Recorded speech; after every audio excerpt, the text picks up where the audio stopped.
We asked the Chief Executive of the Charity Commission for Northern Ireland for some key advice for charity trustees. She chose to speak about conflicts of interest. Here's what she said. As a trustee, your role is to put the charity's best interests first, always, above your own role or that of any other person or organisation. So not only is it your responsibility to act in the charity's best interests, but also your fellow trustees have the same duty to ensure that everyone around that board table is acting in this way. So there are different types of conflicts. Conflicts can be actual, they can be potential, or even just perceived conflicts can also be very damaging. They arise when a trustee's personal, professional or financial interests could affect or could seem to affect their decision. So we'll look at a couple of examples, try and bring this to life.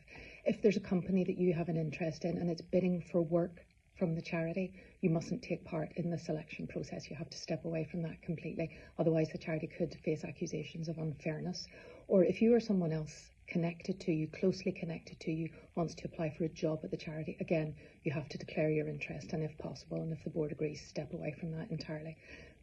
Northern Ireland's a small place and the world is complicated and we all have multifaceted lives, so conflicts cannot always be avoided completely. In reality, sometimes they have to be managed, but managing them properly ensures transparency and fairness and accountability in your charity. So a few tips in managing these situations are, if you have a conflict, declare it early, be very upfront, declare it early and openly in the meeting, tell the charity to put it on its records and tell your fellow trustees.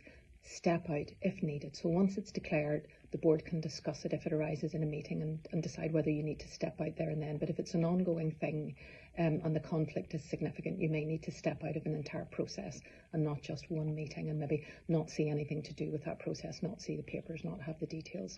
The remaining trustees need to decide whether further action needs to be taken, how serious the conflict is, whether it's a major or a minor one. The other key thing is record everything. When you've declared a conflict and you've decided how you're handling it, record so that you have evidence about your decision-making processes. Make sure your minutes are up to date and update the charity's register of interest. So you should have a register of interest that mentions the interests and the conflicts of all trustees and senior staff as well, usually.